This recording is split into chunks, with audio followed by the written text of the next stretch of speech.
감사합니다. 하나님 말씀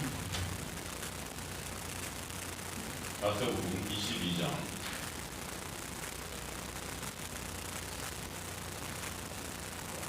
34절에서 40절 말씀입니다. 34절에서 40절.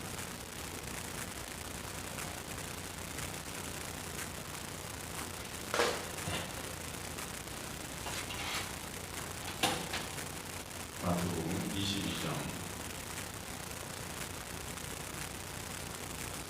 34절에서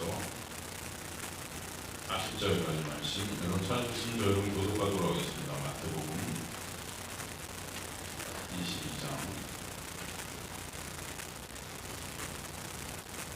34절에서 40절 말씀. 제가 먼저 34절을 읽겠습니다. 예수께서 사두개인으로 대답할 수 없게 하셨다며 바리새인들이 듣고 모였는데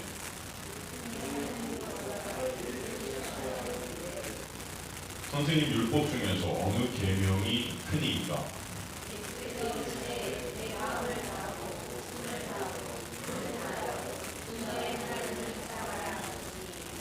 이것이 크고 첫째 되는 계명이요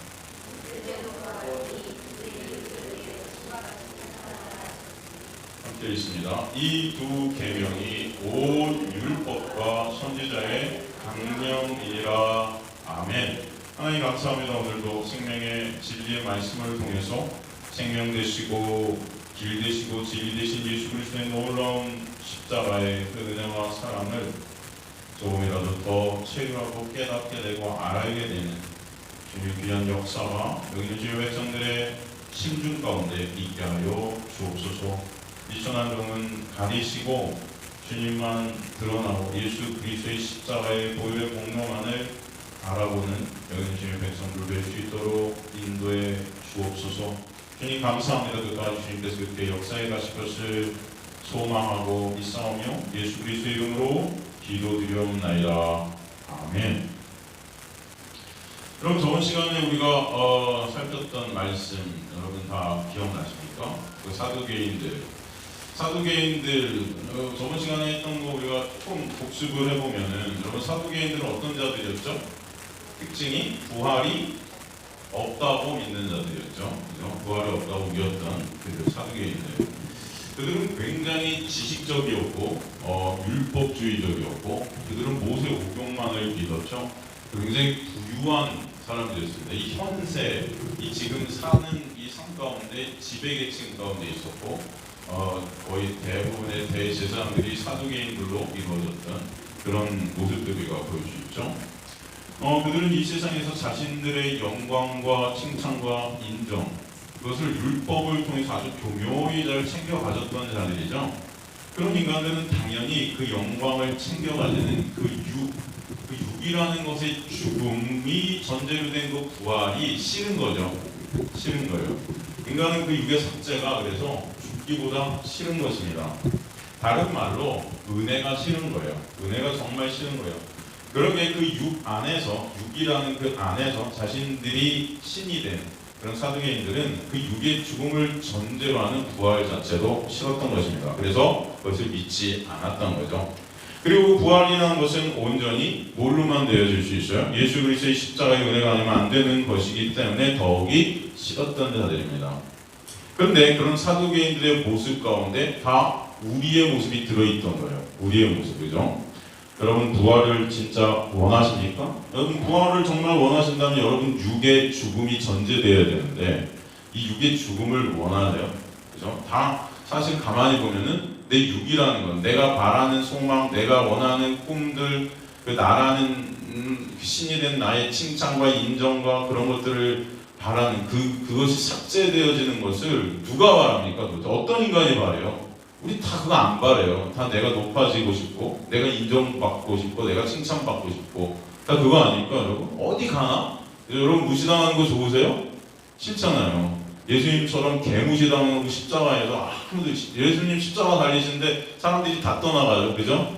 아무도 없어요. 남은 사람 제자들조차도 개무시해요, 예수님을. 여러분 그렇지 않습니까? 십자가 그러니까 다 떠나는 거예요.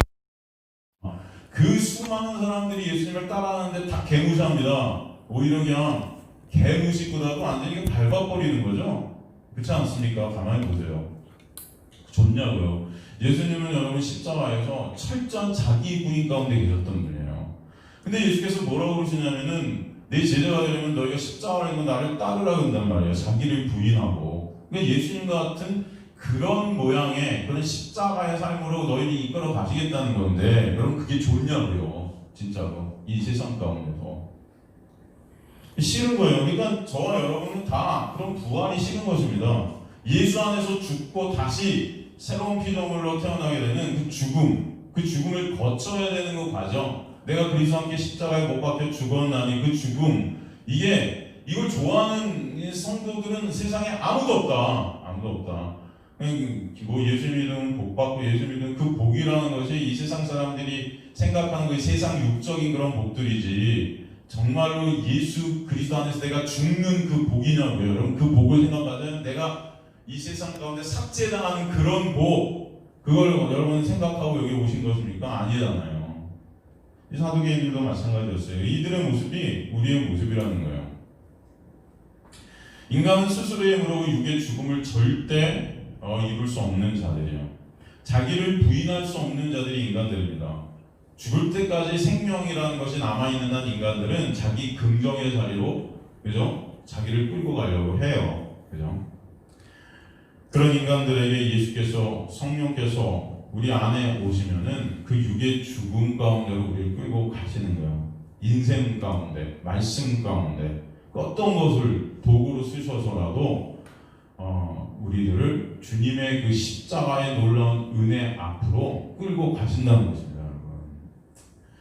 여러분, 그 은혜가 여러분에게 있을 때 고난으로 그런 것들이 감지되는 거예요. 고난으로. 내가 원치 않는 자리거든요. 그 십자가의 자리가. 그 여러분 은혜임을 아시기를 간절히 소망합니다. 여전히 나만 바라보고 내 영광, 내 의만 쌓고 있는 나의 실존을 그 십자가에서 보게 하시는 거죠. 저의 말씀 예리한 검, 즉 하나님의 그 말씀이 육신이 되어 예수의 은혜가 그 말씀 가운데 나에게 떨어지면은 그 육의 실존, 그 배설물과 같은 육의 실존, 그 나의 실존을 보게 되어 예수만, 그 십자가의 은혜만이 나를 살릴 수 있음을 깨닫게 하시는 거예요. 그것을 알게 하셔서 부활케 된 자들이 성도입니다.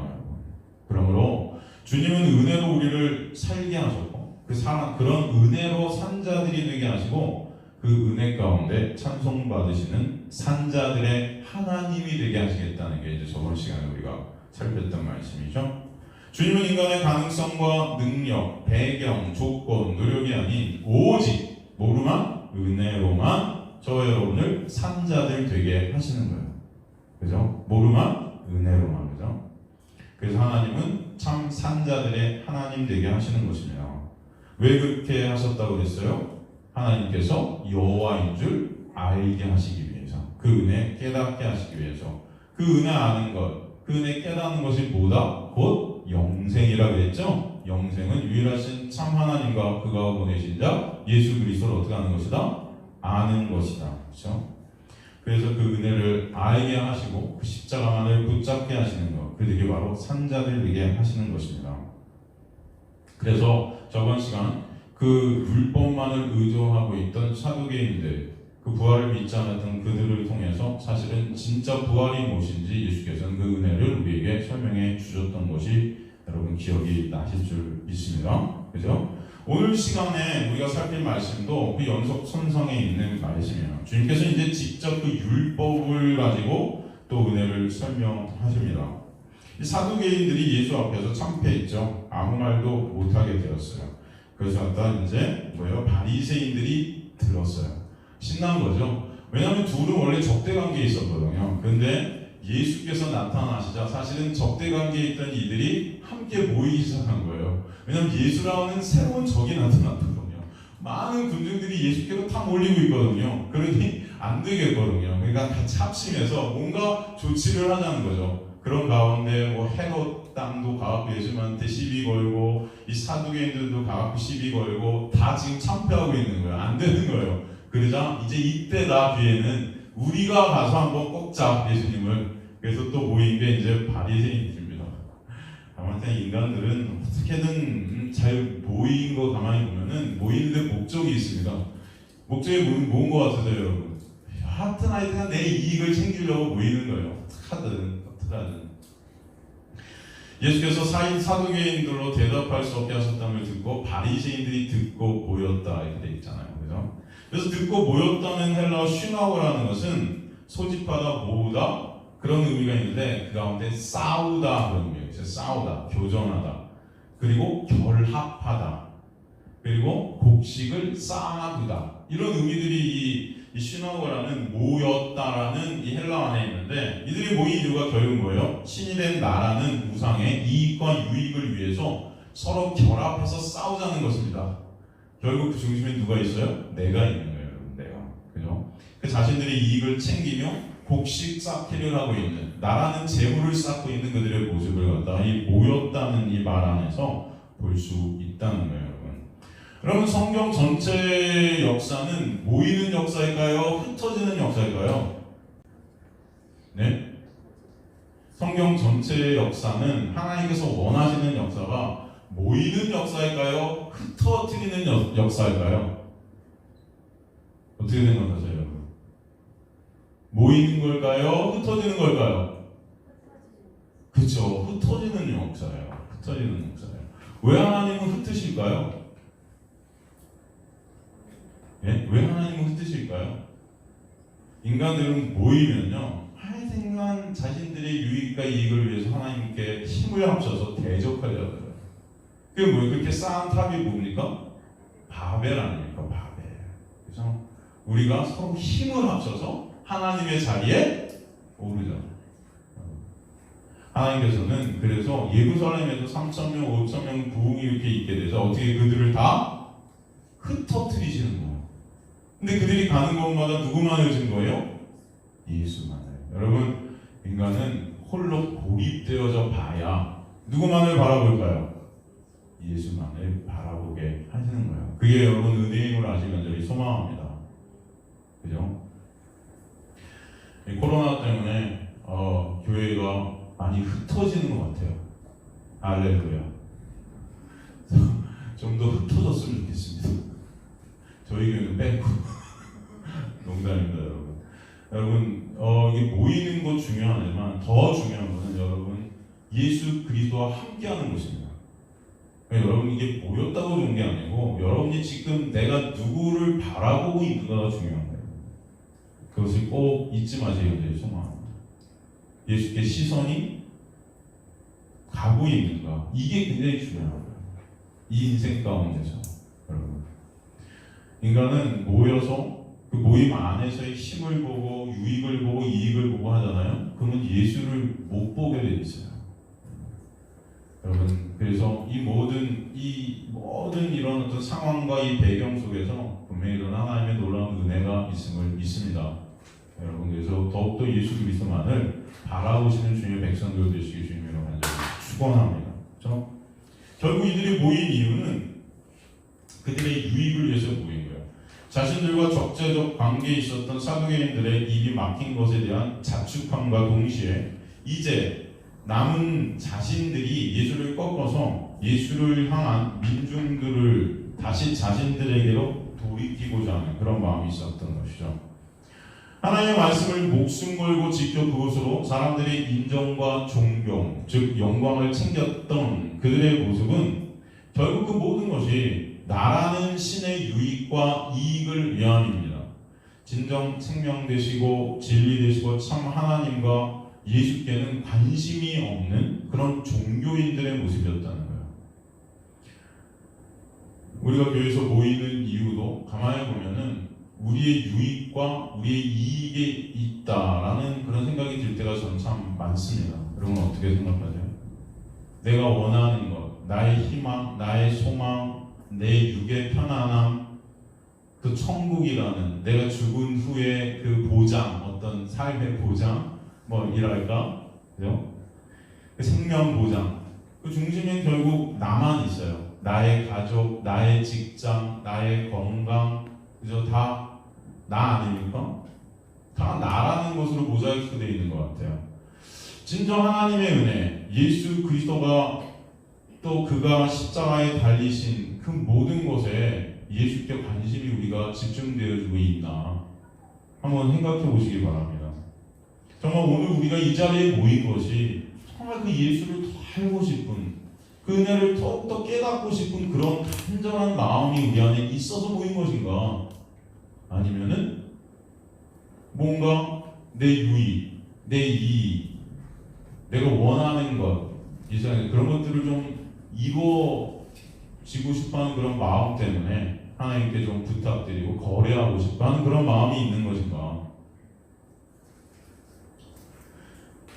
그냥 보이지 않는 그 하나님의 도움을 받아서 이 땅에서 숨이 붙어 있는 동안 편안히 잘 살고 죽은 후에도 나라는 존재됨의 확장을 위해서 오늘도 하나님께 잘 보이고 찬송으로 올려드리고 헌금을 하고 말씀을 공부하는 것은 아닌가? 우리가 한번 자신을 스스로에게 좀 질문해 보셨으면 좋겠어요. 자신에게 나는 지금 왜 이 예배의 자리에 있는가? 나는 왜 기독교인인가? 나는 무엇을 믿는 것인가? 나는 도대체 무엇을 붙잡고 있는 것인가? 이 바리새인들이 당시에 가장 존경받던 사람들입니다. 자신들의 유익과 자신들의 인연과 영광을 위해 지금 예수께 달려온 자들이 바로 가장 당시에 존경받던 인물들이었다는 거예요. 존경받던 인물. 지금 예수께 이제 한 율법서라고 씁니다. 한 율법서라고 우리 말 성경에 기록되어 있지만 사실 헬라어 헤이스 엑스 아우톤 노미코스 이렇게 되어 있는데 이 노미코스 이 많은 율법사 중에 한 율법사다. 그러니까 그 당시에 이 사두개인들이 모세 율법을 들먹이라 아무 소리도 못 듣고 물러섰기 때문에 바리새인들이 이 진짜 율법 박사들을 갖다 여럿을 데리고 오는 거예요. 이제 진짜 한번 맞짱 뜨겠다는 것입니다. 예수님과 율법으로 하나님의 말씀의 박사들, 평생 말씀을 연구한 정말 신학자들, 그 당시에 정말 신학자들, 우리가 생각하는 굉장히 저명한 신학자들, 그 당시 당대 최고의 신학자들을 데리고 온 거면 그 중에 한 율법사가 지금 묻기 시작한 거예요. 선생님, 율법 중에서 어느 계명이 큽니까? 율법 중에서 어느 계명이 큽니까?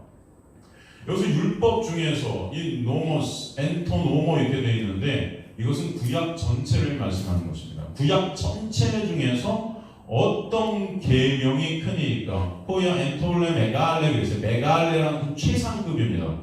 최고로 큽니까?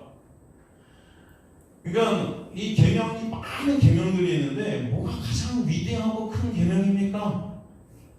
이들 질문 속에서 우리가 볼 것은 여러분 가장 위대한 계명, 가장 큰 계명을 왜 이들이 질문했을까? 당시 이들 사이에서는 끊임없이 논쟁이 되고 있었던 것이 무엇이 가장 크고 가장 위대한 계명일까요? 이들 사이에서 논쟁이 되었던 것이 왜 그랬을까요? 여러분 하나님의 말씀 전체가 다 하나도 빼지 않고 중요한 거죠, 그죠? 근데 왜 이들은 그 하나님 그 수없이 많은 말씀들 중에 가장 위대하고 큰 말씀이 뭘까를 갖다 가리고 등급을 매기고 그랬을까요? 네?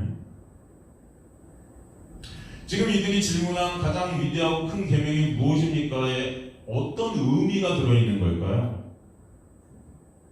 지금 여기서 헬라어로 가장 크고 위대한 이렇게 되어 있지만 사실은 이 안에는 그들이 지키고자 하는 어떤 계명 안에서의 우선순위가 무엇인가가 들어있는 거예요. 무엇을 먼저 지켜야 될까? 우선순위. 613가지의 많은 계명들을 다 지켜야 되는 게 맞죠. 다 지켜야 돼요. 근데 이들도 그것을 아는 거지 이걸 다 지킬 수 있어요, 없어요? 없는 거예요, 이게. 살다 보면은.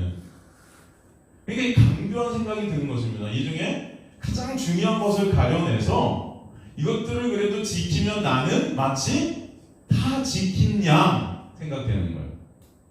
그리고 작은 안 지켜도 되는 중요하지 않은 계명들을 딱 놓고 이것들은 좀 안 지켜도 괜찮은 것 같은 그런 또 생각을 갖게 하는 것입니다. 여러분 모세오경은 613가지 계명 중에 하라 명령하신 248가지 적극적 명령의 계명이고 하지 마라 하신 365가지의 명령들로 나눠져 있습니다. 그것을 우선순위를 매겼었어요. 그들은. 왜 그랬는가? 신의 자리에 앉아서 어떻게 하든 사람들이 인정과 영광과 사람들이 어떤 칭찬을 챙겨보겠다는 거예요. 뭐 우선순위로 그것을 지켜서 그냥 자신들이 원하는 것을 어떻게든 얻어내고자 하는 그런 죄성들이 이들 안에 있다는 것입니다. 여러분 우리도 그래요. 근데 가만히 보면 우리도 여러분 예로 성경에는 많은 계명들이 있지만 여러분 진짜 여러분이 생각하는 죄라는 게 성경들 많은 계명 여러분 다 아시지도 못할 테지만 이게 그냥 여러분 일상생활 속에서 살아가면서 느껴지는 또 도덕 윤리적인 거기 연결되어 있는 그런 죄들이 큰 것 같이 느껴지죠. 예를 들어서 살인하지 말라, 간음하지 말라, 뭐 이런 거. 여러분 이런 건 진짜 죄같이 느껴지죠. 그죠? 근데 성경에 여러분 로마서 같은 데 보면은 어떤 또 명령들이 있습니까? 죄가 뭐라고 그러냐면 수군수군 되는 것도 죄라고 그래요. 그죠? 남에 대해서 수군수군 되는 거 죄예요, 여러분. 비판하는 거 죄예요. 다 죄죠, 그런 거. 예수께서는 더 나아가 뭐라고 그러셨냐? 여자를 보고 음욕을 품은 자마다 다 간음했다고 그랬고, 그죠? 형제를 보고 바보라고 하는 자마다 살인했다고 그랬고, 온전히 사랑지 못하는 자는 다 살인자라고 그랬어요. 근데 여러분은 그런 것들이 진짜 죄같이 느껴지시단 말이에요. 누구를 진짜 칼로 죽이고, 누구를 정말 간음하고, 폭행하고, 이런 거는 죄같이 느껴지는데, 수군수군 되는 거, 그럼 죄같이 느껴지세요? 우리 맨날 수군수군 되죠? 맨날. 모이면, 그죠? 여러분 모이면 은근히 남 얘기하는 거 좋죠? 안 좋으세요? 되게 가만히 보면 다 남 얘기만 하고 있어요. 걔 어떻더라, 저쩌더라, 우리 교회 무슨 아무개 집사, 아무개 권사, 그분은 어때, 이분은 어때, 우리 목사님은 왜 저러실까? 자기 얘기는 안 해요, 잘. 그죠? 그런데 그런 걸 죄라고 생각하냐면 여러분 그런 거나 하나님 보시기에 살인한 거나 다 똑같아요. 근데 여러분이 진짜 그런 것을 다 똑같이 보신다면은 여러분 아마 너무 정말 내가 죄인 중에 괴수라는 것을 깨달아지시거든요. 근데 우리는 그렇지 않아요.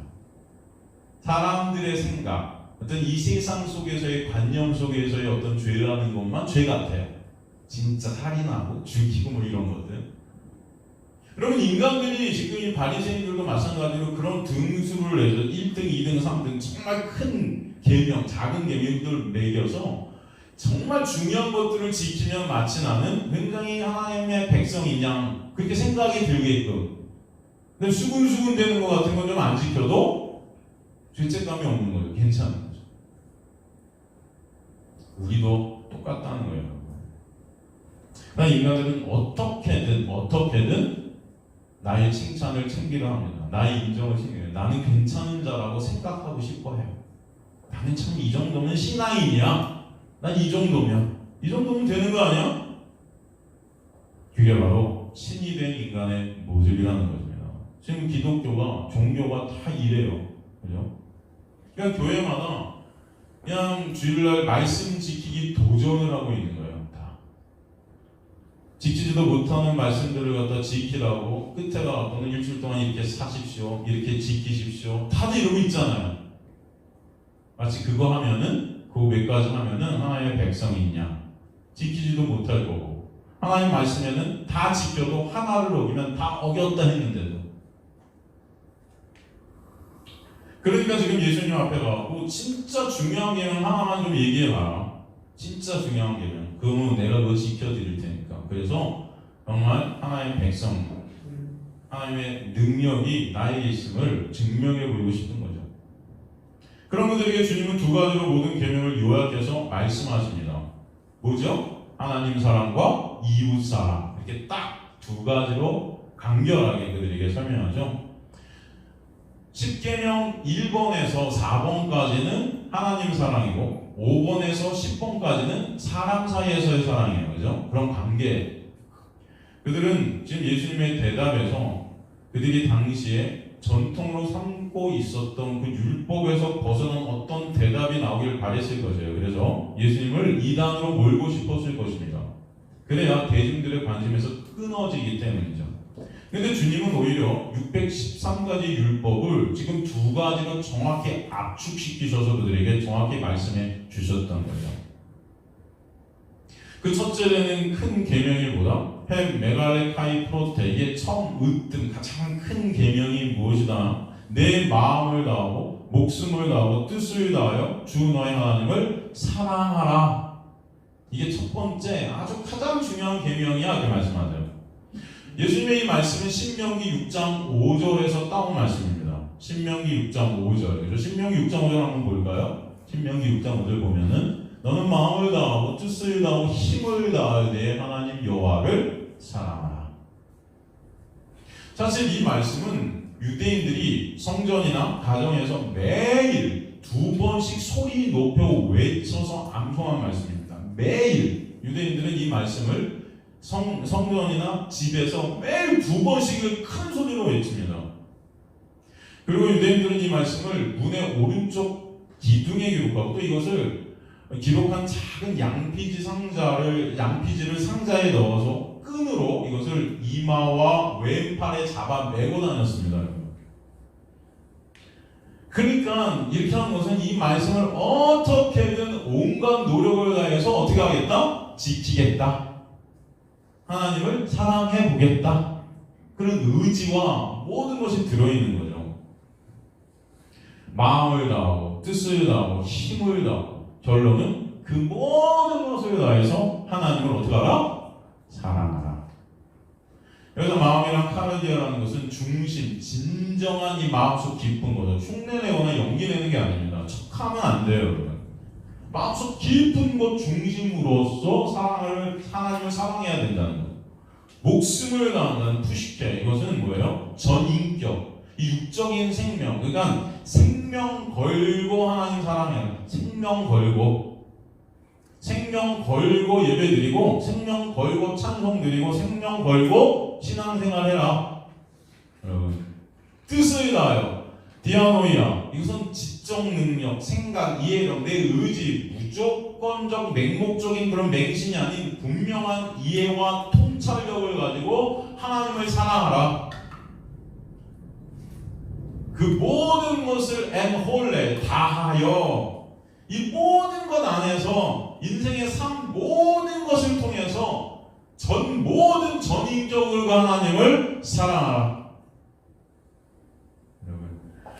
그래서 하나님을 사랑하라. 아가페세노이라는 사랑하라는 아가파오에서 왔어요. 이 단어는 사랑이란 단어, 헬라어에서는 여러 개의 사랑이란 단어가 있는 중에 이 사랑이란 단어는 무조건적 사랑입니다.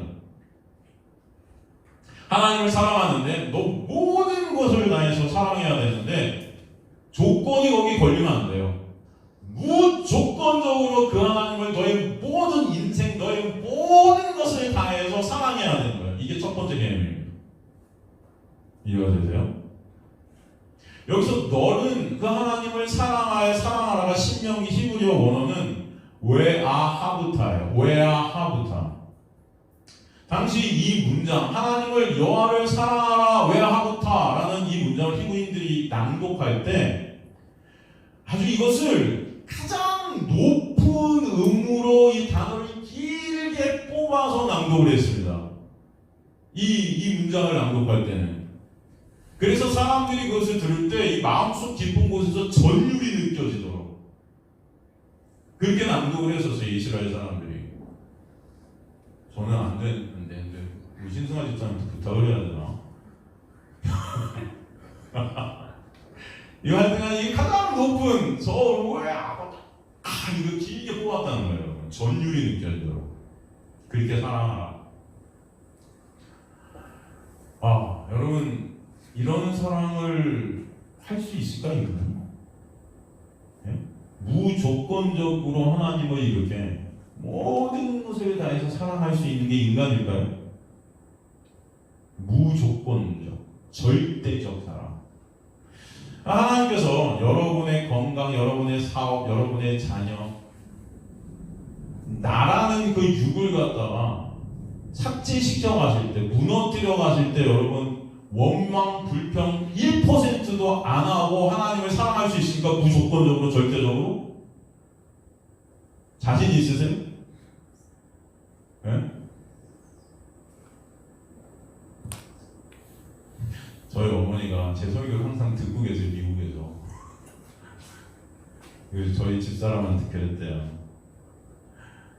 저한테는 뭐라고 그러시고 저한테는 안 그러시고 그래서 얘 왜 걔는 맨날 이렇게 사업이 망하면 복이라고 그러고 그게 무슨 얘 왜 건강이고 저하면 복이라고 걔는 성도들을 좀 위로해 주지 왜 걔는 맨날 이렇게 나는 진짜 뭔가요 막 이러셨대요. 좀 이렇게 돌려서 말하라고 좀 해줘. 돌려서. 여러분 죄송해요. 제 특징 중에 하나 돌려서 못 말하겠어요. 그래서 어떻게 돌려서 말해야 될까? 저도 고민을 해서 이번 주 제가 우리 어머니 말씀 때문에 고민을 했습니다. 어떻게 돌려서 말할까?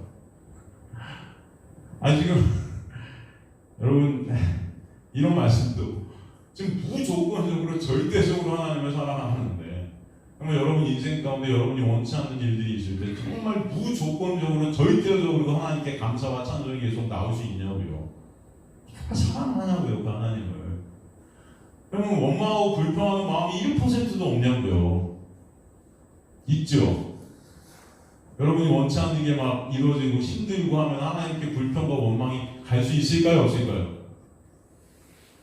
그 하나님 사랑하는 거 아니에요. 더한 것은 두 번째를 좀 말씀하세요. 두 번째라고 하는 덜 중요한 게 아니고 그와 같으니 호모이오스 동등한 계명이 하나가 더 있어. 첫 번째가 똑같다는 것입니다. 그게 뭐예요? 내 이웃을 내 자신같이 사랑하라. 여러분 하나님을 갖다 무조건적으로 절대적으로 사랑하는 자는 내 이웃을 나같이 사랑하는 자예요. 나같이. 여러분 이게 레위기 19장 18절을 인용한 말씀이죠. 그러니까 하나님에 대한 절대적 무조건적인 사랑은 반드시 내 이웃을 내 몸과 같이 사랑하는 것으로 드러난다. 그게 진짜 하나님을 절대적으로 사랑하는 거다. 그래서 이웃, 플레시온이라는 헬라어는 가까이 있는 사람들입니다. 꼭 우리 옆집에 사는 사람도 가까이 있지만 여러분 지금 여러분 옆에 앉아있는 분들 한번 봐보세요.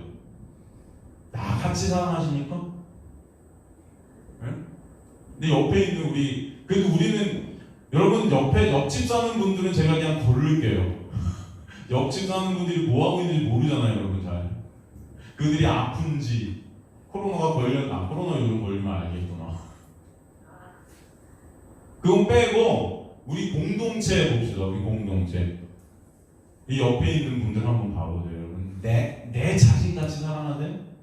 가족 빼고 자녀들 보지 마시고 자녀들도 없네요 오늘.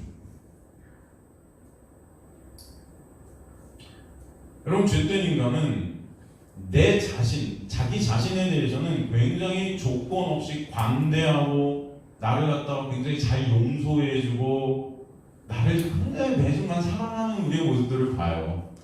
그렇지 않습니까? 내 자식에 관해서 마찬가지예요. 그 자식은 곧 누구니까? 나니까. 근데 정말 내 옆에 가까이 있는 사람을 그렇게 나를 관대하게 용서하듯이 정말 나를 그렇게 매 순간 나나나 그 나만 바라보는 그 나라는 그 시선을 바라보는 그 시선으로 바라보냐고요 똑같이. 여기서 쓰여진 그 사랑하라도 마찬가지로 아가파오 절대적 무조건적. 여러분 무조건적으로 절대적으로 옆에 있는 사람들 사랑하십니까? 네? 내 몸의 건강을 돌보듯 그렇게 옆에 있는 분들의 건강을 챙기세요? 내 자신의 허물을 덮듯 옆에 있는 분들의 허물을 그렇게 덮고 계세요 여러분? 여러분 그렇게 못하고 있다면 여러분 하나님을 사랑하시는 분들이 아니에요. 여러분 옆에 있는 분들이 그렇게 못하고 계신다면 여러분 하나님 사랑하는 분들이 아닙니다. 인간들은 그저 하나님을 이용하고 옆에 있는 사람들도 이용하고 싶은 그런 모습들이 있죠. 내 이익이 되고 내 유익이 되고 싶어. 가까이 있는 사람도 나한테 유익이 될 것 같은 그런 사람이면 굉장히 관대해집니다. 그죠? 돌봐주고 싶고. 근데 나한테 전혀 유익이 안 될 것 같은 사람은 그런 마음이 추워도 들지가 않아요.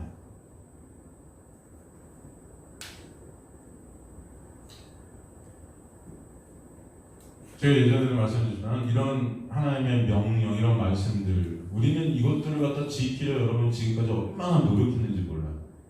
그래서 여러분 교회에서 이런 설교들을 할 때 여러분 내 이웃을 조금씩이라도 사랑하라. 어떻게든 사랑하는 방법들을 실천하라고 방법들도 막 알려주죠. 하루에 한 통씩 우리 성도들한테 카톡을 넣기. 방법들을 구체적으로 적용을 막 시킵니다. 그죠? 한 통씩 카톡을 하기. 이런 코로나 때는 전화 걸어주기. 그게 내 이웃을 사랑하는 방법이야. 그래서 우리는 그런 것들 하면 굉장히 그래도 이웃을 난 사랑하고 있구나 하고 착각합니다. 그럼 그게 하나님 사랑이야. 그럼 난 이 정도 하나님 사랑하고 있지. 또 이렇게 착각하고. 하여튼 목사들이 앞에서 어떻게든 이런 행위들을 통해서 나는 천국 백성 맞는 것 같아. 그렇게 나를 위로하도록, 나를 칭찬하도록, 나를 인정하도록 그렇게 여러분들에게 행위들을 하나씩 던져놓습니다. 주님께서 그렇게 하라고 주신 말씀일까요? 네?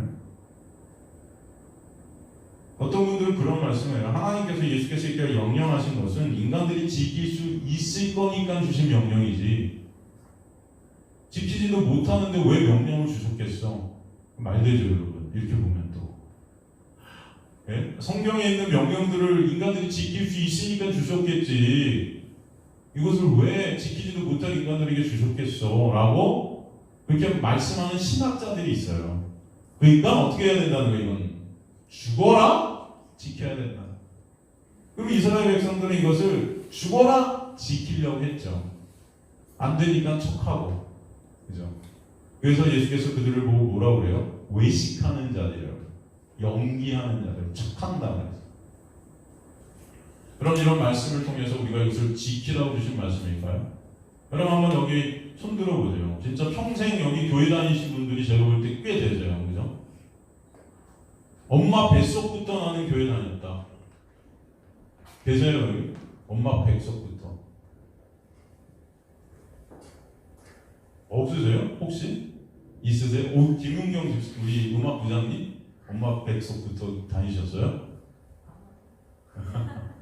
집사님 어떠세요? 지금 이 내 이웃을 내 몸과 같이 사랑하고 계세요?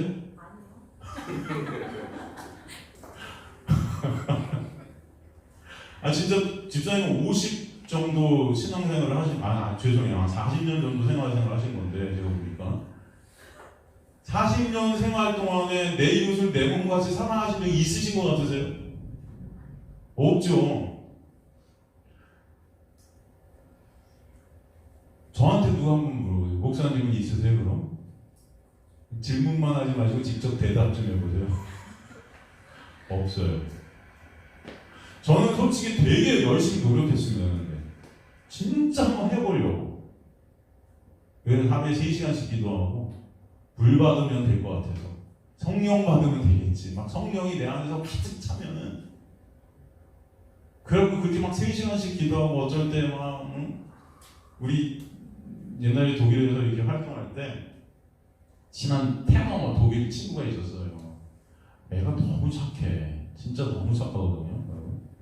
그리고 너무 순수하고 착한데 걔는 약한 게 하나 있어. 맨날 여자가 바뀌어. 아이고. 그리고 걔가 애가 4명인가 있는데 엄마가 다 달라 4명이. 그런데도 애는 착한 것 같아요. 그래갖고 뭐 하여간 남들은 독일 사람들이 되게 이기적인 면들이 있는데 뭐 힘들다 보면 데려오고 맨날 돕고 그래요.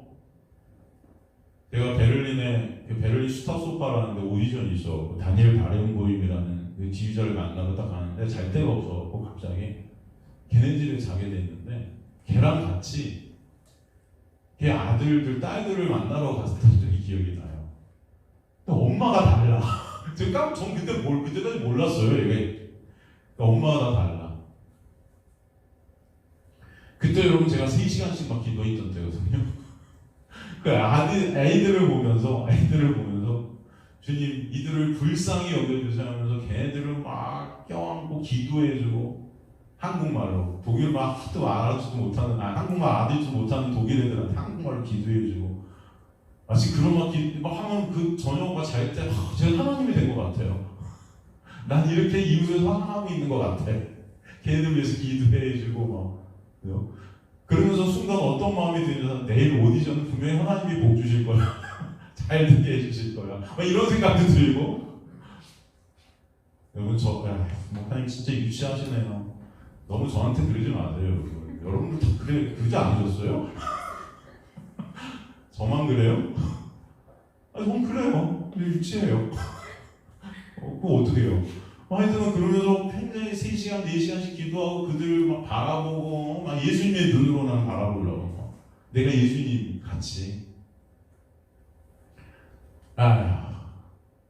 한때 그래요. 한때 그랬어요. 그러다가 또 힘들고 어려운 때 오면 하나님 제가 이렇게 했는데 왜 저한테 이러시는 거예요? 또 이러고 막 왔다 갔다를 여러분 뭘 이웃을 사랑해요. 다 보면은 내 인정, 내 칭찬, 내 가치를 높이고자 그 가운데서 천히 나만을 바라보고 있는 저의 모습을 본다니까요. 지금 집사님들 말씀하세요. 이웃 여러분 다 지금 신앙생활 30년 이상씩 하신 분들이 꽤 앉아 계세요. 우리는 그런데도 죽을 때까지 이것들을 한번 내가 해보겠다고 하다가 결국은 안 돼요. 그래서 회개 기도하고 죽어요. 그쵸? 하나님 용서해 주세요 하고 죽는 사람 죽기 전에 회개하면 그래도 천국 가겠지. 그러니까 우리 신앙생활을 하면 그런 거예요. 그냥 열심히 노력하고 목사님이 하랬으니까 성경 말씀이 하랬으니까 열심히 노력하다가 안 되면 뭐 한다? 회개한다. 그리고 어떻게 한다? 천국 가자. 이거예요. 그냥 우리가 다 하는 게 평생 했던 게 그거 아니에요, 여러분? 여러분 우리가 이런 말씀을 우리가 나누지 못하면 여러분도 분명히 70, 80 되셔서까지 죽어라 노력하는 그 수고하고 무거운 맨날 그렇다고 하지 마시라는 게 아니고 여러분 친절하시고 그러면 안 되시지만 그래도 좋은 말씀 해주시고 저만 나쁘면 돼요. 저만 뭐 사업이 망해도 복이다 이런 말씀하시지 여러분들 그래도 사업 잘 되게 이렇게 이런 좋은 덕담들을 나눠주세요. 여러분끼리는 야 사업 망하는 거 복이야 이거 망해라 이러지 마시고요 여러분. 우리가 그렇게 막 노력하고 평생을 해도 결국은 안 돼서 죽기 전에 다 회개하고 만다 그러는 거예요. 그 회개하면 그래도 천국 갈 것 같으니까 회개하면. 여러분 이게 신앙생활일까요 진짜? 그런 생각 안 해보셨어요? 예수께서 지금 들으라고 주신 말씀이에요 이게 여러분. 오늘 말씀 보니까 이 두 계명이 온 율법과 선지자의 강령이다 그래요. 강령. 오늘 설교 제목도 강령이다. 이 강령이라는 단어가 굉장히 중요한 단어입니다. 굉장히 중요하지만 저한테는 되게 은혜스럽고 또 재밌는 단어이기도 해요. 강령. 크레만 림이라는 이 헬라어인데 이 강령이라는 것이 매달려 있다예요. 뭐다? 매달려 있다. 이 두 계명이 구약 전체가 이 두 계명에 매달려 있대요. 다. 근데 여러분 이 크레마님이라는 이 헬라 단어가 어디 쓰인지 아세요? 매달리다? 네? 이거 어디서 쓰인다는 줄 아세요? 같은 단어가 똑같이 갈라디아 3장 13절에 쓰였어요. 갈라디아 3장 13절 볼까요? 갈라디아서 3장 13절 보면 자 한번 누가 찾아서 읽어주시면 좋겠습니다. 갈라디아 3장 13절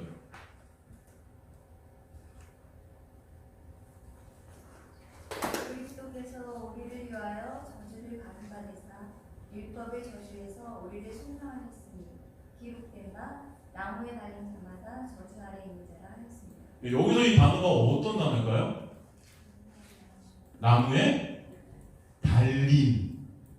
이 크레만님이 똑같은 단어. 달린. 사도행전 5장 30절도 보면요. 사도행전 5장 30절. 또 없을까? 자, 사도행전 5장 30절 보면요. 너희가 나무에 달아 죽인 예수를 우리 조상의 하나님이 살리시고. 여기서도 어떤 단어? 달아. 이 크레만님이 똑같은 단어예요. 이 크레만님이라는 달리다라는 단어는 결국 뭘 우리에게 주냐면 십자가를 의미하는 단어예요. 십자가를 의미하는 단어. 근데 이 십자가를 의미하는 단어를 지금 율법에 딱 넣어 주셨어요. 여러분 이건 굉장히 중요한 의미가 담겨 있습니다.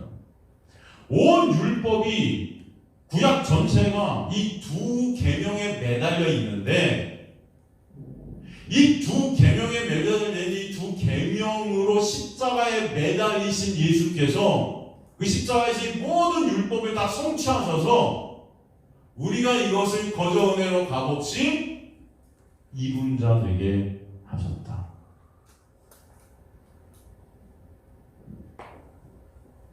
이해가 되십니까, 여러분? 이 단어가 그것을 우리에게 보여주는 거예요.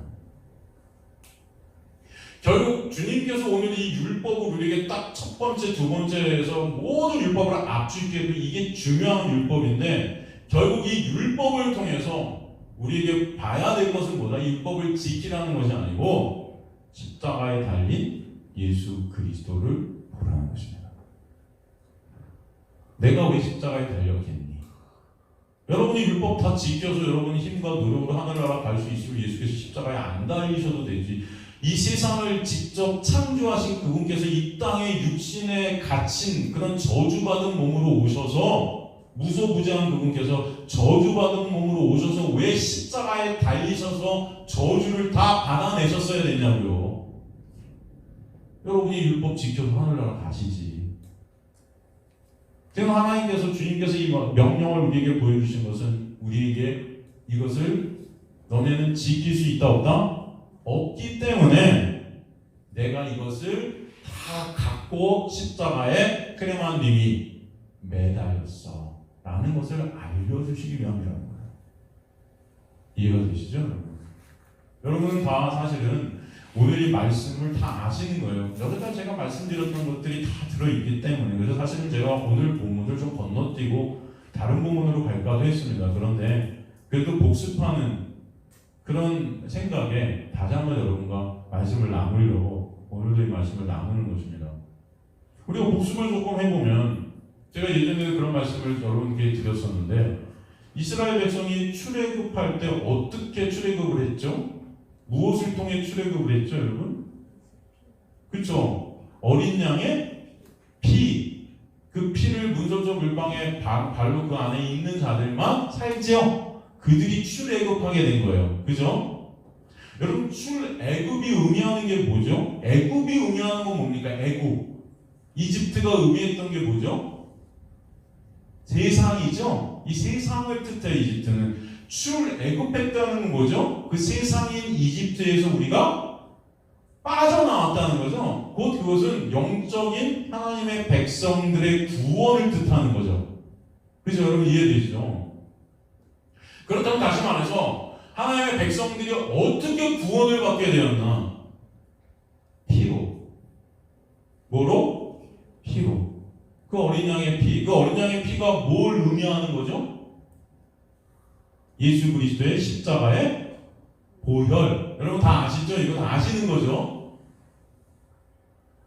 질문. 그러면 그 어린 양의 피로 구원받을 그 당시에 이들에게 이런 율법이 있었어요. 613가지의 율법이.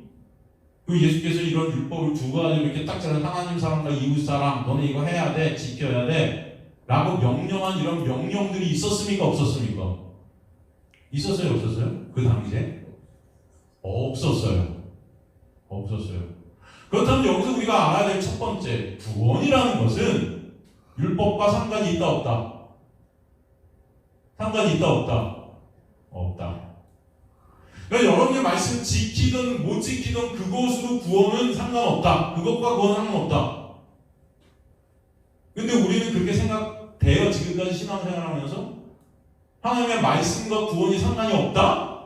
이게 뭔 말이야? 하나님의 말씀 당연히 지켜야 구원받지. 이렇게 우리는 그렇게 생각하고 살았잖아요. 근데 오늘 이 말씀 보니까 출애굽할 때 이들이 출애굽할 수 있었던 건 하나님의 말씀이 아니에요. 뭐죠? 피. 그죠? 그럼 말씀을 언제 받죠, 이들이? 그 율법을 언제 받죠? 그 613가지의 율법으로 대표되는 그 10계명을 언제 받죠? 50일째 되던 오순절이라고 해요. 50일째 되던 때 이스라엘 백성이 어디 당도하죠? 시내산에 당도하죠. 그때 모세가 올라가서 율법을 받지요. 아니 구원은 피로 이렇게 해주시고선 그럼 왜 갑자기 율법을 주신 것일까요? 율법이라는 것 다른 말로 하면 하나님의 구약 전체 말씀 613가지 이 말씀 이 명령을 왜 주신 걸까요 여러분? 구원은 그 말씀 지켜서가 아닌 건 문제 우리는 알았어요. 그죠? 말씀과 상관없다는 거 알았어요. 구원이라는 거지. 근데 왜 지금 이 명령을 주신 거예요? 이 613가지 그리고 그것을 10가지로 묶었고 그 10가지를 갖다 예수께서 지금 1번에서 4번 하나님 사랑 5번에서 10번 사람 사랑 이 두 가지로 딱 잘라서 지금 말씀해 주신 이 명령을 왜 주신 거예요? 결국 인간들이 이것을 통해서 뭐예요? 우리가 구원받은 것은 예수의 피가 아니면 안 되는 거구나 알라고. 이해가 되시죠 여러분? 그래서 피로 구원을 딱 해놓으시고 말씀을 명령을 주셔서 이 명령을 우리가 지킬 수 있다 없다? 없구나. 우리가 이 명령 지킬 수 없는 그런 존재들이기 때문에 예수께서 십자가에 달리셔서 그 보혈로 우리를 어떻게 하셨다? 구원하시는 거구나. 그래서 여러분 감사하게 되는 거예요. 여러분이 그 말씀 지켜도 내 힘으로 구원받는다고 할 때 여러분 무슨 감사가 있겠어요 거기? 상 달라고 하겠죠. 근데 우리 지금 상 달라고 그러죠. 교회들에서 열심히 말씀 지켜서 상 받으라고. 이게 말이 되냐고요. 여러분이 구원받은 것은 순전히 예수 그리스도께서 십자가에서 흘리신 보혈 때문이에요. 그것이 인정이 되십니까 여러분? 그게 진짜 인정이 되죠? 우리에게 그러고 나서 지금 예수께서 이 말씀을 주신 것은 이건 니네가 죽어라 지켜도 지킬 수 있다 없다? 없음을 알게 될 때 나는 왜 예수의 피가 아니면 안 되는 존재구나 깨닫게 하시는 거예요. 그래서 율법으로 우리에게 주신 목적이 뭐다? 예수 그리스도의 보혈의 공로 그 십자가의 은혜를 어떻게 하라고? 알라고. 그게 중요한 거죠. 신이 된 인간들은 신의 자리에 앉은 인간들은 그 은혜를 보려고 하지 않습니다. 그저 몇 가지 중요한 것들을 정해놓고 그것을 지키는 척하면서 그것으로 하나님과 거래하고 싶은 자들이 우리예요. 다 신이 돼서 하나님 제가 이거 조금 지켜드릴 테니까 그러니까 말씀을 도구로 삼아서 인간은 그 말씀을 이용해서 말씀의 목적과는 상관없이 말씀을 이용해서 그것을 내가 지키고 그 지킨 의의로 하나님 앞에 딱 갖고 가서 하나님 저 이거 지켰으니까 어떻게? 복 주세요. 나 이런 거 해주세요. 나 이런 거 되고 싶은데 들어주세요. 도와주세요. 나는 이런 거 받을 만한 자격이 있지요? 이런 자들이 인간들의 모습이라는 것입니다. 오늘 이 율법사의 질문이 누가복음에서는 다른 그림으로 조금씩 그려지고 있는데 그게 어떤 비유죠 여러분? 누가복음에서 이 율법사의 질문을 갖다가 다르게 예수께서 비유로 설명하셨는데 그게 선한 사마리아인의 비유죠. 그게 누가복음 10장 25절에 37절에 나오죠. 한 율법사가 나왔고 무엇을 하면 영생을 얻습니까? 그러니까 하나님 사랑, 이웃 사랑. 그럼 내가 이웃 사랑해 드릴게요. 그 이웃이 누굴까요? 물었던 거죠. 그러고 나서 설명해 주시는 비유가 바로 이 선한 사마리아인의 비유예요. 예수께서 여기서 우리에게 무엇을 말씀해 주십니까? 인간은 하나님 사랑, 이웃 사랑을 못하는, 할 수 없는 그런 나만 사랑하는 나라는 시체 안에 머물고 있는 강도만난 시체 같은 자들이 바로 너희야, 나야. 진짜 하나님을 사랑하고 정말 이웃을 사랑할 수 있는 그 무조건적인 사랑의 실체는 이 땅의 보리떡과 같은 만나와 같은, 만나의 뜻이 뭐예요? 이게 뭐야? 사람들의 눈엔 굉장히 하찮아 보이고 사람들의 눈엔 아무것도 아닌 것 같은 그런 사람들의 눈에 하찮아 보이는 이방인, 개망도 못한 취급받으나 사마리아인으로 오신 그 예수 그리스도, 그 예수 그리스도가 사랑해 주시지 않으면 우리는 살 수 없는 존재. 그것을 우리가 설명해 주시는 게 선한 사마리아인의 비유예요. 그래서 끝에 가서 너도 이와 같이 하라 그러잖아. 이와 같이 하는 게 뭐예요? 예수 대려하는 거예요? 아니요. 너도 이와 같이 이 강도 만난 자와 같이 선한 사마리아인 대신 예수의 도움을 받아야 돼 라고 말씀하셨어요. 율법을 통해 나는 예수 그리스도가 아니면 죽은 강도 만난 자입니다 라는 그 깨달음. 그래서 예수님, 저는 무엇을 해도 하나님 앞에 설 수 없는 자 맞습니다. 그러니 저 좀 도와주세요.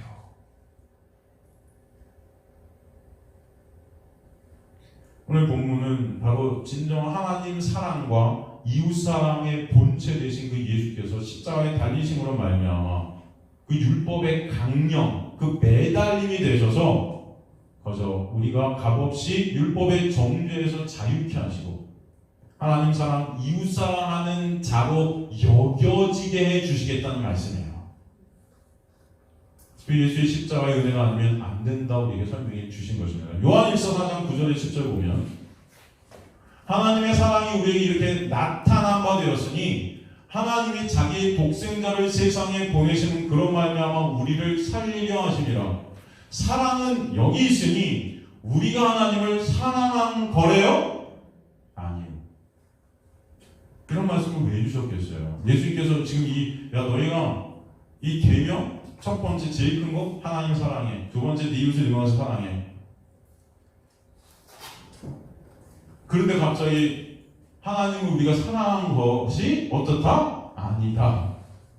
뭐래요 그럼? 하나님이 우리를 사랑하사 우리 죄를 속하게 화목제물로 그 아들을 보내셨습니다. 진정 하나님 사랑하고 진정 내 이웃을 내 몸과 같이 사랑하시는 분은 이 세상에 딱 한 분밖에 없어요 여러분. 누구요? 예수. 그분만 그렇게 하실 수 있어요. 여러분의 진정한 이웃은, 여러분의 진정한 친구는 누구밖에 없다? 예수. 그래서 여러분을 무조건적으로 사랑하셨기 때문에 십자가에서 죽으신 것입니다. 하나님을 무조건적으로 사랑하시는 예수이시기 때문에 그분의 뜻을 이 땅에 오셔서 다 이루신 거예요. 그 안에서 우리는 거저값 없이 은혜로 하나님의 놀라운 은혜의 자리에 있게 된 것입니다. 예수가 아니면 안 되는 것입니다. 그러니까 율법을 통해 우리는 예수 그리스도의 십자가 앞으로 가게 되는 것이에요. 그 은혜가 아니면 안 되는 거예요. 그것이 보다 율법을 지키는 거예요. 이웃 사랑하고 하나님을 사랑하는 게 율법 지키는 게 아니고 여러분은 할 수 없습니다. 바로 나는 그거 할 수 없는 자이기 때문에 예수께서 다 이루셨네요의 자리. 그 자리로 가는 것이 여러분 율법 지킨 것입니다. 그렇기 때문에 말씀대로 살아라, 말씀을 지켜라라고 설교한다면 그것은 뭐예요? 결국은 지옥 가라는 거예요. 왜? 말씀을 지키던 못 지키던 그것으로 구원 받는다고 했습니까? 안 받는다고 했습니까? 안 받는다고 했지. 근데 그거 지켜라? 그대로 살아라. 너는 말씀 그 율법대로 살 수 없는 죄인이기 때문에 예수 그리스도의 십자가의 보혈의 공로를 의존하지 않으면 안 되는 존재야 라고 설교하는 게 맞는 거예요. 그게 말씀 지킴이에요. 히브리서 8장 5절에서 13절 봐도 히브리서 8장 5절에서 13절을 봐도 여러분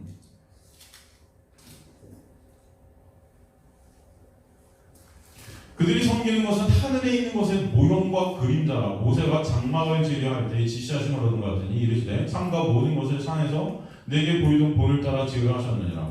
그러나 이제 그는 더 아름다운 직분을 얻으셨으니 그는 더 좋은 약속으로 세우신 더 좋은 언약의 중보자시라. 저 첫 언약이 무흠하였더라면 둘째 것을 요구할 일이 없었으려니와 그들의 잘못을 지적할 말씀에 주께서 이르되 볼지어다 날이 이르니 내가 이스라엘 집과 유다 집과 더불어 새 언약을 맺으리라. 여러분 보면은 여기서 율법, 이 모든 어떤 성전, 이 모든 것들이 다 모형이고 뭐예요? 그림자예요. 여러분 이것은 다 흠이 있대요, 없대요? 있대요. 이것은 다 나이 가지고 사라질 것들이에요. 가짜라는 것입니다. 모형이에요, 모형. 그림자. 그림자가 여러분 진짜예요, 가짜예요? 가짜죠. 율법이 모형이고 그림자라 할 때 여러분 아무리 여러분 율법을 지킨다 해도 그것은 그림자예요.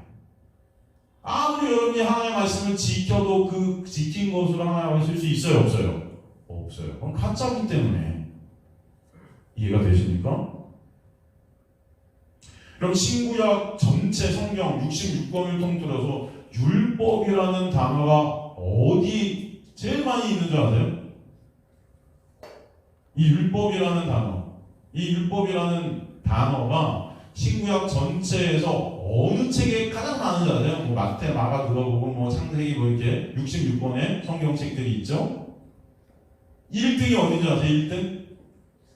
1등이 혹시 1등 어딘지 한번 예측. 예? 로마서. 와, 집사님 맞아요. 로마서가 1등입니다. 2등 1등 로마서 나왔습니다. 너무 감사해요. 2등 갈라디아서. 갈라디아서는 5장인가 6장밖에 안 되는데도 여러분 이 율법이라는 단어가 두 번째로 많이 들어있어요. 그 다음에 3등이 어디냐면 신명기예요. 오히려 신명기 같이 장수가 많은데 율법이 많이 있을 것 같지만 사실 로마서가 1등입니다. 로마서 어마어마하게 율법이라는 단어가 계속 쓰이고 있어요. 지금. 그래서 제가 입이한 이 로마서 안에 있는 율법이라는 단어들의 이 성구들을 다 하나하나를 갖다 어제 다 읽어봤어요. 이것이 진짜 무엇을 말하는 것일까? 왜냐면 저도 그렇잖아요. 여러분에게 제가 설교를 하는데 설교자로서 여러분의 이 설교라는 건 이게 생명 아닙니까, 여러분?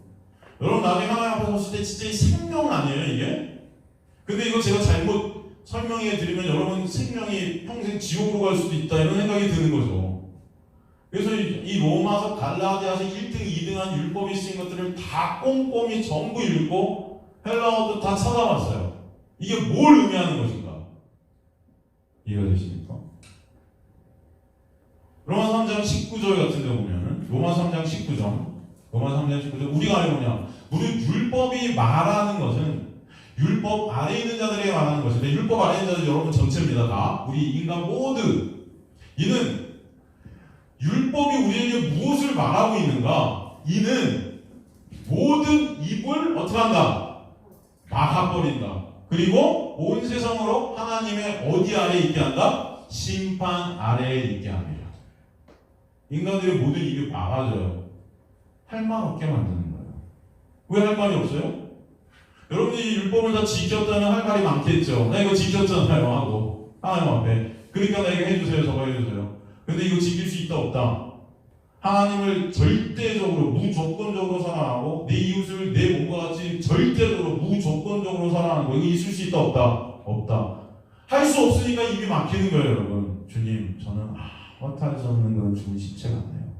그러나 어떤 자예요? 하나님의 심판 아래 있게 되는 율법으로 정죄를 받아서 다 죽을 수밖에 없는 그것을 알게 된 거예요.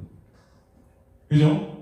그래서 우리가 말씀하신 20절 보면은 뭐라고 해요? 그러므로 율법의 행위로 그 앞에 의롭다 하심을 얻을 육체가 있다 없다? 없다. 제가 분명히 말씀드리지만 율법의 행위라는 것, 우리는 여기서도 이것들을 착각하는데 율법의 행위, 하나님의 말씀을 잘 지켜야 된다, 못 지키면 안 된다, 뭐 이런 것들로 이거 율법의 행위를 생각하는데, 여기서 율법의 행위는 지키든 못 지키든 어떤 행위로도 이어되시죠. 어떤 행위로도 하나님 앞에 쓸 육체는 있다 없다? 없다. 율법의 어떤 행위로도 하나님 앞에 의롭다 하심을 안 되는 거예요. 그럼 율법을 주신 이유는 뭐다? 그러므로 죄를 깨달음이니라. 정확히 나오죠? 지금 예수께서 오늘 본문을 통해서 그들에게 명령하신 것을 통해서 너네가 얼마나 극악무도한 죄인임을 좀 알아먹어라 주신 거라는 거예요. 그래서 죄를 깨닫게 하다. 이 깨달음이란 에피그노시스라는 게 나오는 명확한 인식입니다. 내가 정말 죄인이구나의 명확한 인식.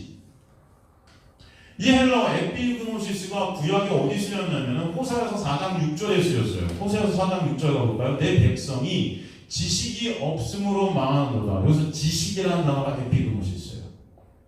똑같은 단어. 내가 지식을 버렸으니 나도 너를 버려 내 제사장이 되지 못하게 할 것이요. 내가 내 하나님의 율법을 잊었으니 나도 내 자녀를 잃어버려. 지식을 버렸다는 것이 다른 말로 율법을 어떻게 했다? 잊어버렸다. 그것을 다른 말로 하면 뭐예요? 율법을 잊어버리면은 사람이 율법을 통해서, 율법을 우리에게 주신 목적은 율법을 통해서 죄를 깨달아야 되는데 이 율법을 잊어버렸어요. 그건 뭐예요? 내가 죄인임을 모르는 거예요. 그게 뭐예요? 그 지식이 없는 것입니다. 그 명확한 인식, 에피그노시스. 내가 죄인인데 그 명확한 인식이 없음으로 망한다는 거예요, 여러분. 이해가 되시죠? 여러분 안에 성령께서 오시면은 분명히 하시는 일이 하나보다 바로 나는 어떤 하나님의 말씀도 지킬 수 없는 자 많네요. 죄인 중에 괴수가 저입니다. 이 명확한 인식.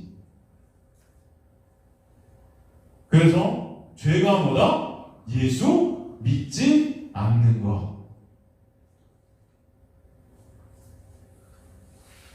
그게 죄예요. 여러분 안에 명확한 지식, 에피그노시스가 있을 때 뭐예요? 그 율법을 통해서 나를 보는 것입니다. 죄를 깨닫는 거예요. 그게 명확한 인식이에요. 그럴 때 누굴 보죠? 주님, 저는 지옥 떨어질 수밖에 없는 그런 자인데 저 좀 도와주세요. 그리고 보니까 예수께서 나를 위해 십자가에서 달리셨대요. 그게 너무 감사한 거예요.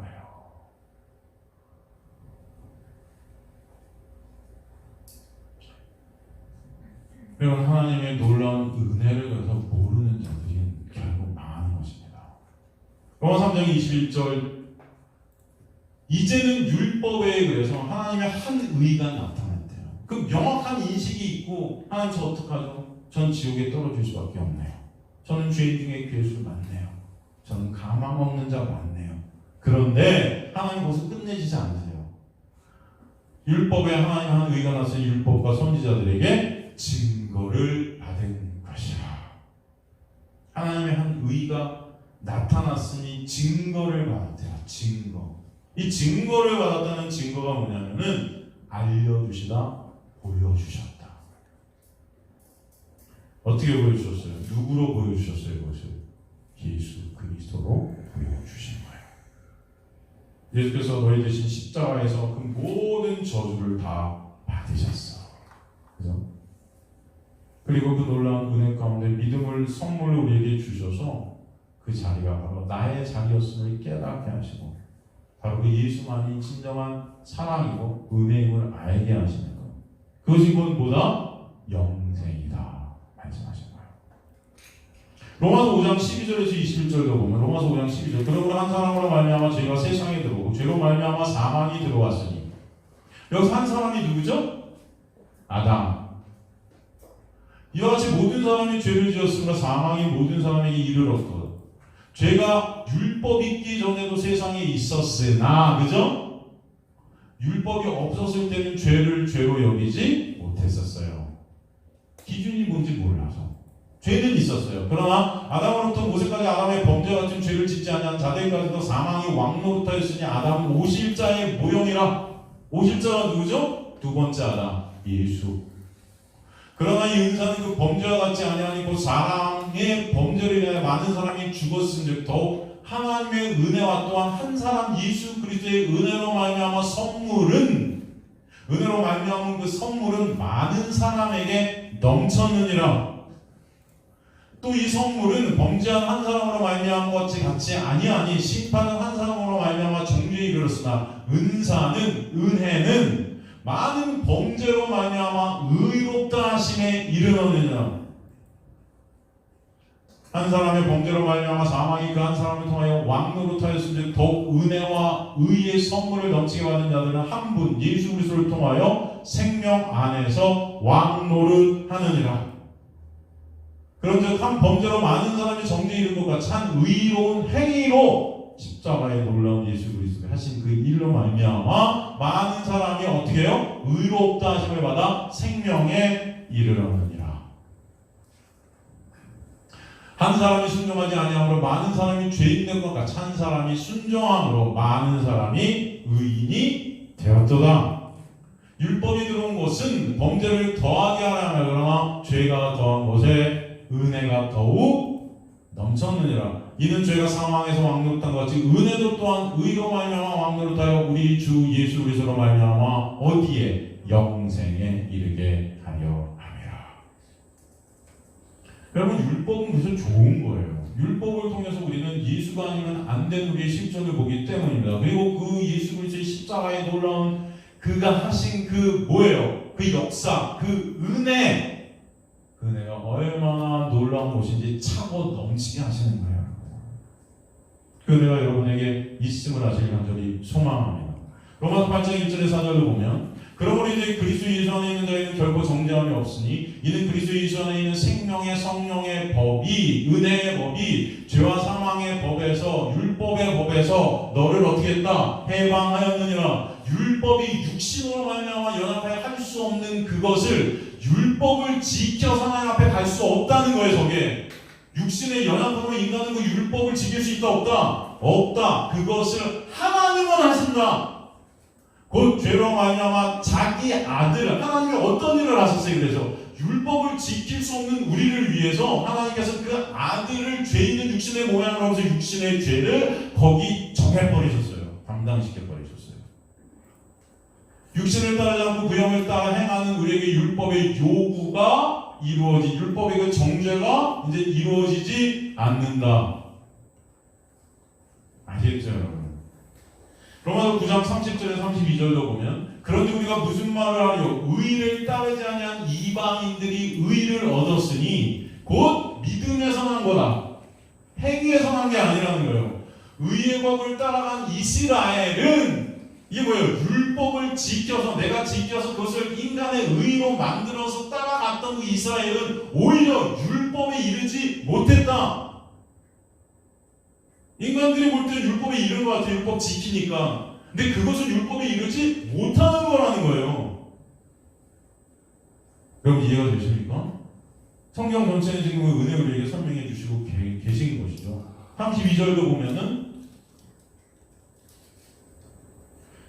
로마서 9장 32절 내가 안 줬나? 로마서 9장 32절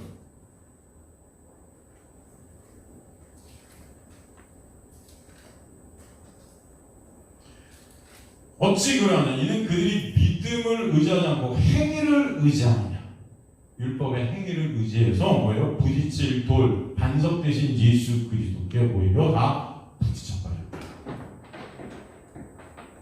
로마서 10장 2절의 사도를 보면요, 내가 증언하니 그들이 하나님께 열심히 있으나 올바른 지식을 따른 것이 아니니라. 그래서 지식, 올바른 지식, 율법을 말미암아 내가 죄인 되었다는 그 에피그노시스의 그 지식, 하나님의 의를 모르고, 그죠? 하나님의 의가 뭐예요? 예수 그리스도 그 의를 모르고 자기 의, 율법을 지켜서 자기 의를 세우고 힘써 하나님의 의, 하나님의 의, 예수 그리스도라는 그 의에 복종하지 아니하였다. 십자가를 바라보지 못했다는 것입니다. 인간의 세운 율법 지키는 의 때문에. 로마서 5장 8절 보면 우리가 아직 죄인 되었을 때 그리스도께서 우리를 위하여 죽으시고 하나님께서 우리에 대한 자기의 사랑을 어떻게 하셨다? 확증하셨느니라. 여전히 죄인 되었을 그때 십자가를 통해 우리에게 뭐예요? 자신의 사랑, 자기의 사랑이 있게 되는데 자기의 해 아우트라는 이 헬라어는 그 자체가 사랑이라는 것입니다. 하나님 자체가 사랑이라는 거예요. 그것을 확증하셨다. 쉬니 스테미, 이것을 뭐예요? 나타내어주다, 보여주다, 연합시키다, 함께 존재케 하나, 영생이죠. 그 사랑을 알게 하시다, 은혜를 알게 하시다. 그것을 뭐예요? 증명해 주셨다는 거예요. 그 십자가를 통해 결국 성경 전체를 통해서 율법을 통해서 하나님은 그 은혜 사랑을 우리에게 보여주셨다. 그네 앞에 무릎 꿇을 수밖에 없는 우리들의 모습을 알게 하신 것입니다. 율법을 통해 오늘을 정리해보면 스스로의 힘과 노력으로 절대 율법을 지킬 수 없는 존재는 우리예요. 그런 우리가 다 우상이 되었어요. 나라는 우상이 되어서 나만 살아가는데 이익과 내 유익만 구하는 그런 자기 애로 똘똘 뭉친 그 나로부터 자유케 하시기 위해서 나만 바라보는 그 시선에서 돌리시기 위해서 주신 것이 율법이라는 것입니다. 그 나라는 세상에서 나를 빼내시는 것이 구원이에요. 그 나라는 존재로부터 나를 부인케 하시기 위해서 주신 것이 율법의 역할이에요. 나는 율법을 지킬 수 없는 자, 하나님의 은혜가 아니면 존재 자체가 불가능한 자임을 알라고 주신 것이 율법입니다. 결국 율법을 통해 하나님의 은혜와 사랑을 보게 해주시죠. 그 은혜 아는 자가 영생 안에 있는 자예요. 다시 말하면 율법을 지켜 구원을 이루려면 그 율법 지키면 제가 항상 말씀드리잖아요. 항상과 전부여야 됩니다. 그 율법을 지켜서 그러면 하늘나라 가기를 원하신다면 항상 전부라는 전제 조건이 율법 안에다 들어가야 돼요. 그거 아니면 여러분은 다 빵점이에요. 야고보서 2장 10절 보면 온 율법을 지키다가 그 하나에 거치면 모두 다 범한 자라. 그러므로 인간이 율법을 지킨다는 것은 불가능합니다. 그러게 율법 아래에 있는 자는 아무 말 할 수 없는 자가 되고 입을 막게 하고 하나님의 심판 아래에 두시는 거예요. 그런 존재가 인간임을 보게 하시기 위해서 율법을 우리에게 주신 것이고 우리가 받아야 할 저주와 심판의 십자가에서 예수께서 다 받아내 주셨다는 것을 보여주시기 위해서 율법을 우리에게 주신 거예요. 로마서 2장 12절 보면은 무릇 율법 없이 범죄한 자는 또 율법 없이 망하고 무릇 율법 있고 범죄한 자는 율법으로 말미암아 심판을 받으리라. 이게 무슨 말씀입니까, 여러분? 무릇 율법 없이 범죄한 자는 율법 없이 망하고 율법 있고 범죄한 자는 율법으로 말미암아 심판을 받으리라. 이게 무슨 말씀이죠? 간단한 말로 인간이라는 존재는 율법이 있건 없건 어차피 다 망할 수밖에 없네 이거예요. 이해가 되시죠? 율법이 있건 없건 인간은 다 망할 수밖에 없습니다. 죄 때문에. 근데 왜 율법을 주신 거예요? 그런 꼬락서리를 보라고. 그 자체가 대단한 가치가 있는 게 아니고 율법이라는 것 자체가 대단한 가치가 있어서 그 지켜서 구원받는 용도가 율법이 아닌 것입니다. 예수 그리스도의 십자가의 보혈을 보게 하는 도구예요. 그 말씀을 통해서 누굴 보세요? 예수를 보시는 자들 되시는 자를 소망합니다.